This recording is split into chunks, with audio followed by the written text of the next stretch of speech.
Roger Giquel, vous êtes un homme de télé, de radio et de spectacle même, je crois on peut dire. De spectacle, oui, si on considère que la télévision est un spectacle. Ça oui, je suis un homme de spectacle. Commençons par le début. Vous avez démarré comment? Comment j'ai démarré? Moi j'ai démarré un peu comme vous. J'ai démarré dans la presse locale et régionale. Et j'ai commencé par faire les chiens écrasés dans de petites villes de Seine-et-Marne, de Normandie. Et petit à petit, j'ai essayé de pratiquer d'autres médias. Et j'ai fait un petit peu de radio aussi, mais sur une radio nationale, à France Inter. Je faisais les bulletins de nuit. Voilà comment j'ai démarré. Le début sur TF1 s'est passé comment? Alors après, c'est la suite d'une longue carrière. Je suis entré à TF1 sans avoir jamais pratiqué la télévision. Je ne savais pas ce que c'était la télévision. Alors un jour, on m'a mis devant une caméra et on m'a maquillé. Et c'était l'après-midi et on m'a dit ce soir, tu présentes le journal. Alors le journal, quand même, je savais le préparer. J'étais journaliste avant tout. Mais je ne savais pas du tout ce que c'était être présentateur de télévision. Je l'ai su en le faisant. Un journal comme celui que vous présentiez à 20h sur TF1, ça se passait comment? Les informations, la mise en place du journal? Ça commençait à 9h du matin. On avait une réunion de rédaction à 9h du matin où on essayait de prévoir ce que l'on diffuserait dans le journal de 20h. Et bien entendu, l'information évolue toute la journée. Donc toute la journée, il faut défaire ce qu'on a commencé à faire, s'adapter à l'actualité. Et il y a une deuxième conférence à 15h30 l'après-midi où on essaie de faire un conducteur précis pour que les reportages soient bien minutés, pour que les interventions des invités soient bien minutées. Parce qu'il ne faut pas oublier, ça les téléspectateurs l'oublient souvent, que la contrainte majeure, la contrainte principale d'un présentateur, d'un journal ou d'un programme de télévision quel qu'il soit, c'est qu'il doit tenir dans le temps qui lui est imparti. Moi, j'avais 27 minutes et pas plus. Lorsque je débordais, tout le programme était décalé et c'était une grande responsabilité qu'il fallait prendre le moins souvent possible. Est-ce qu'il y a eu des accidents, des incidents pendant le journal? Il y a eu un gros incident un soir, lorsque le journal s'est interrompu dès ses premières images, à la suite de l'envahissement du plateau de télévision par un groupe de communistes de l'aérospatiale, qui se disait de l'aérospatiale, et qui était aussi du journal L'Humanité. Et ce groupe est entré et on n'a jamais su exactement comment il s'était rassemblé à l'intérieur de la maison, en brandissant des banderoles pour exiger que le Concorde se pose à New York à l'époque, parce que vous savez, il y avait une grosse polémique. Bien sûr, le président Giscard d'Estaing était en négociation permanente avec les autorités américaines pour que le Concorde puisse se poser à New York. Mais comme on reprochait à Concorde de produire des nuisances, ça traînait un peu. Les communistes se sont énervés et sont venus exiger ça à l'antenne. C'était complètement dérisoire comme démarche, parce que de toute façon, ensuite, c'est vrai que Concorde s'est posé à New York. Mais je ne sais vraiment pas pourquoi. Personne n'a compris cette irruption, à quoi ça servait, et pourquoi c'était fait. Et on a voulu me faire lire une proclamation que j'ai naturellement refusé de lire. Et l'antenne a été coupée pendant plus de 25 minutes. Et ils n'ont pu reprendre le journal que vers 20h30. Là, j'ai expliqué ce qui s'était passé, puis le journal a pu se dérouler ensuite normalement. Au fur et à mesure des années, on s'est aperçu que vous preniez de l'aisance face aux caméras. Est-ce qu'au début, vous aviez vraiment le trac? Oui, j'ai toujours eu le trac, mais c'est vrai qu'au début, je le dominais moins. J'étais plus contracté. J'avais,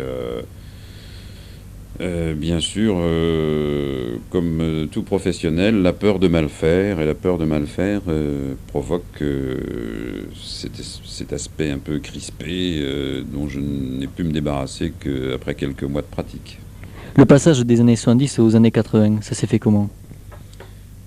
Eh bien, écoutez, ça fait d'abord Ça fait d'abord en 75 le premier journal et le dernier journal que j'ai présenté était en décembre 1980. J'ai quitté volontairement la présentation du journal pour plusieurs raisons. D'abord parce que j'estimais que je n'étais pas assez responsable du contenu du journal. Je souhaitais être le patron total du journal et pas seulement la vitrine. D'autre part, je supportais mal la célébrité permanente que procure, enfin le mot est mauvais, que vous inflige plutôt la télévision et surtout le fait d'être vu tous les soirs par 10 à 15 millions de personnes. Là, la vie privée est très atteinte et c'est quelque chose que je supportais mal. Après les années 70, quand vous avez terminé le journal télévisé, vous avez dit à la presse qu'on vous avait mis dans un bureau beaucoup plus petit, dont vous avez fait découvrir le revers de la médaille. C'est-à-dire que, en fait, je n'avais pas de bureau du tout et je me logeais là où je pouvais, dans les bureaux vides. Puis les journalistes sont venus me voir et ils ont dit « Ah, ben c'est ça le placard, c'est ce que vous avez là. » Moi, je ne m'en suis pas plaint outre mesure. Les émissions qui ont suivi le journal, qu'est-ce que ça a été ? Alors, j'ai produit à ce moment-là une série d'émissions magazines. Vraiment tous azimuts, parce que moi je suis un peu contre la spécialisation du journaliste. Je pense que le journaliste doit être curieux de tout. Alors c'est comme ça que je me suis intéressé successivement à la course automobile, avec 2 heures sur la Formule 1 et 2 heures sur les rallyes automobiles. C'était des grands reportages en suivant les courses à travers le monde. Je me suis intéressé en même temps à Lourdes et au congrès eucharistique, c'est-à-dire la foi montante des jeunes générations qui bousculaient un peu les évêques et les cardinaux. Je me suis intéressé ensuite à Denain, la ville qui a subi une crise industrielle extraordinaire pour une ville moyenne comme celle-là et qui a failli transformer Denain en désert. Ensuite, je me suis intéressé aux prisons. J'ai fait un reportage dans une prison, dans une centrale à Saint-Maur, où j'ai rencontré les détenus, les gardiens. J'ai essayé de cerner un peu le problème de la prison. Je dis un peu parce que on ne peut pas tout savoir et tout montrer en 1 heure. Et puis, je dois en oublier, hein. Mais je viens de terminer une année où on a produit avec Monica Soro une émission qui s'appelait Vagabondage et dont l'objectif était de nous débarrasser un petit peu, de montrer aux téléspectateurs qu'il y avait autre chose que la super grande variété, les super grands chanteurs et chanteuses qu'on voit toujours dans les mêmes émissions de variété, qu'on entend dans les mêmes radios. Je voulais leur faire découvrir des talents qui existent en France, des talents qui naissent, et puis aussi des talents européens, parce que il y a d'excellents chanteurs qu'on n'entend jamais parce qu'ils sont noyés dans la musique anglo-saxonne et qui sont catalans, espagnols, italiens, allemands, anglais aussi, mais qui ne sont pas matraqués. Alors cette émission a duré 1 an et elle avait, je peux le dire avec le courrier, un très grand succès et il y avait une chaleur de communication assez exceptionnelle entre cette émission et les téléspectateurs.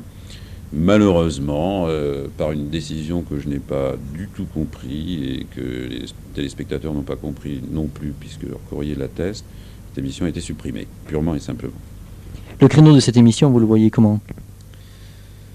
Mais écoutez, moi je crois que dans un service public, et surtout dans un service public, qui doit aussi s'adresser à des minorités, puisque cette émission intéressait 3 ou 4 millions de téléspectateurs, ça représente une minorité par rapport à 20 millions ou 25 millions de potentiel d'écoute, eh bien ces minorités ont droit au programme qu'ils aiment. Et le service public est le seul capable de pouvoir lui procurer ça. Et je pense qu'à 21h30, une émission comme celle-là aurait sa place au moins tous les 15 jours. Mais ça, ce que je dis là, c'est un vœu pieux, parce que je sais, et on me l'a dit et répété, que quoi que je fasse, et même si on a beaucoup d'estime pour le travail qu'on a fait, et même si on pense à l'intérieur de la chaîne que ce fut une bonne émission, on a décidé de ne pas la reconduire pour des problèmes budgétaires et d'audience. Votre avenir, vous le voyez comment? Je suis toujours journaliste, je suis toujours curieux, je vois l'avenir avec le maximum d'activité possible dans le métier qui est le mien. Et enfin, pour conclure, côté personnalité, vous voyez comment? Côté personnalité, je suis un Breton têtu et qui aime son indépendance par-dessus tout. Je vous remercie.